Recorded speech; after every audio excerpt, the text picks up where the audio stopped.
Hello বন্ধুরা, সকলে কেমন আছে? নিশ্চয়ই সকলে ভালো আছো। তো চলে এসেছি আবার একটা সুন্দর মিষ্টি ব্লগ নিয়ে। তো এখানে হচ্ছে বাসমতির চাল আমি নিয়েছি পরিমাণ মতো, যতটা আমার লাগবে ততটাই পরিমাণ মতো আমি বাসমতি চাল নিয়েছি। আমি এটা জল দিয়ে আধ ঘন্টা ভিজিয়ে রাখবো। আজকে আমি বাসমতি চালের পোলাও করব, আর করব হচ্ছে মাটন কষা। তো দেখো, আমি বাসমতি চালের পোলাও করার জন্য ওটাকে ভিজিয়ে রাখলাম চালটাকে। আর এখানে আমি মাটন কষার জন্য পেঁয়াজ কেটে নিচ্ছি। এখানে আমি কি কি মশলা করব আর কি কি মশলা লাগবে সবটাই তোমাদেরকে আজকে আমি দেখবো। আজকে একটা নতুন রান্না তোমাদেরকে আমি দেখাবো। তো চলো সবাই দেখতে থাকো। ওয়েলকাম, সবাইকে সুস্বাগতম। তো দেখো, আমি আধ ঘন্টা আমার হয়ে গেছে। চালটাকে আমি জল ঝরিয়ে নিলাম, আর এখানে আমি মাটনটাকে ভালো করে ধুয়ে নিয়েছি। এর মধ্যে দিলাম হচ্ছে লবণ, হলুদ, মানে স্বাদ মতো লবণ আর পরিমাণ মতো হলুদ দিয়ে দিলাম। এখানে দিচ্ছে যে পেঁপে বাটাটা আমি দিয়ে দিলাম। আর দিব হচ্ছে লঙ্কা পেস্ট, আর হচ্ছে আদা পেস্ট, রসুন পেস্ট সব আমি দিয়ে দিচ্ছি। দিয়ে আর এখানে হচ্ছে কাশ্মীরি লঙ্কার গুঁড়ো, ধনে গুঁড়ো, জিরে গুঁড়ো, আর হচ্ছে গোটা গরম মশলা সব আমি দিয়ে দিলাম। দিয়ে আর এখানে আমি একটা তেজপাতাও দিয়ে দিলাম। আর দিচ্ছি হচ্ছে 2 চামচ টক দই। আমরা মাটনটা কী করে করি সেটাই তোমাদেরকে দেখাচ্ছি।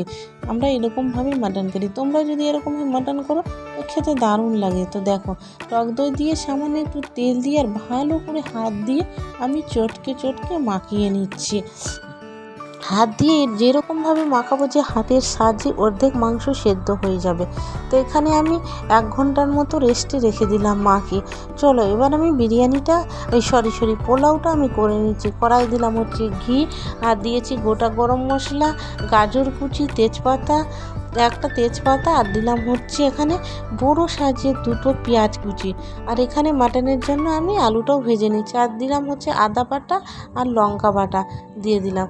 আর জিরে গুঁড়ো আর কাশ্মীরি লঙ্কার গুঁড়ো দিয়ে দিলাম। আর দিলাম কিশমিশ আর হচ্ছে কাজু। আর আমি মাটনের জন্য পেঁপে যে দেবো, পেঁপেটাও আমি ভালো করে লাল করে ভেজে নিচ্ছি। দেখো, আর এখানে দিয়ে দিলাম হচ্ছে গোটা গরম মশলা, তেজপাতা আর পেঁয়াজ কুচি। মাটনের জন্য আমি এটা ভালো করে একটু লাল করে আমি ভেজে নেব। তারপরে আমি এটাতে মাটনটা আমি দিয়ে দেব। তো দেখো, আলু আর পেঁপে ভেজে রেখেছি। দেখো এখানে আমার সব ভাজা হয়ে গেছে। এরভাবে আমি চালটা আমি দিয়ে দিলাম। এই যে চালটা যে আমি ভিজিয়ে রেখেছিলাম জল ঝরিয়ে, সেই চালটাকে, বাসমতি চালটাকে দিয়ে ভালো করে কড়াই এবার আমি হলুদ দিয়ে লবণ দিয়ে আমি ভালো করে ভাজবো। আর দিলাম হচ্ছে একটু গরম মশলা গুঁড়ো।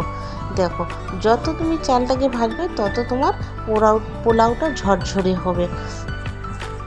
দেখো, আমি ভালো করে চালটাকে একদম ঝরঝরা করে ভেজে নিচ্ছি। আর এখানে আমার মাটনটাও হয়ে যাচ্ছে।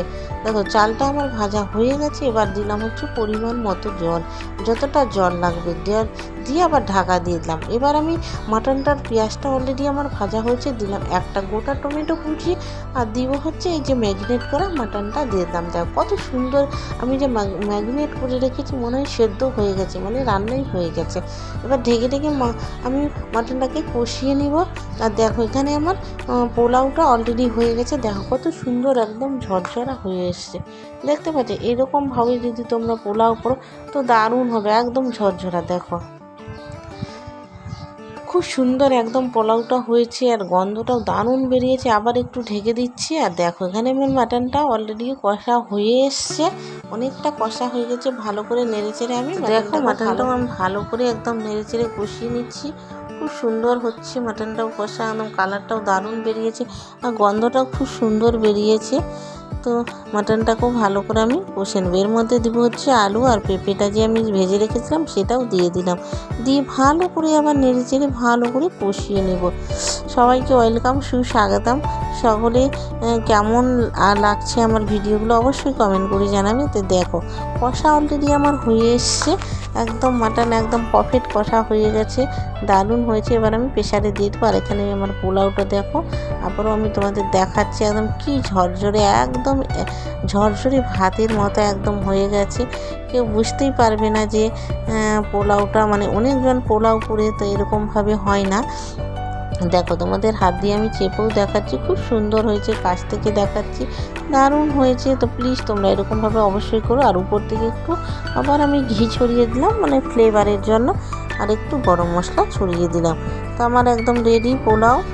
তো দেখো রেডি একদম পোলাও। আর আমি এখানে জল গরম করে নিয়েছি মাটনটার জন্য। আমি মাটন কষাও হয়ে গেছে, এর মধ্যে আমি বেশ সেদ্ধ হওয়ার জন্য বেশি জল দেব না, তোমাদের বলেছি আমি মাটনটা কষা করব, তো তাই আমি অল্প একটু জল দিয়েছি মানে মাংসটা সেদ্ধ হওয়ার জন্য। এখানে আমি 3টে সিটি দিলেই আমার মাংসটা অলরেডি সেদ্ধ হয়ে যাবে। তো দেখো প্রেশার কুকার এবার লাগিয়ে দিয়ে চলে এসেছি, অলরেডি আমার হয়ে গেছে। দেখো আমরা খেতে বসে পড়ে গেছি, খুব সুন্দর হয়েছে। পোলাওটা যেরকম হয়েছে সেরকম মাটনটাও দারুণ হয়েছে।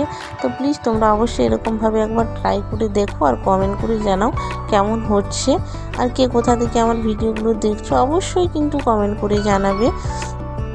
তো আজকের মতো চললাম, আবার একটা নতুন ভিডিওর সাথে খুব তাড়াতাড়ি দেখা হচ্ছে। তো টাটা, আসলাম বন্ধুরা। তো প্লিজ কমেন্ট করতে একদম ভুলবে না কিন্তু, আমি বারবার বলছি কে কোথা থেকে আমার ভিডিওগুলো দেখছো একটু কমেন্ট করে দেবে, আর কেমন লাগছে অবশ্যই কিন্তু কমেন্ট করে জানাবে। তো আমি এখানে খাচ্ছি হচ্ছে, আমরা একাই খাই না, আমার ননদও খাই আমিও খাই, তো গল্প করতে করতে একটু খাওয়াটা হয়।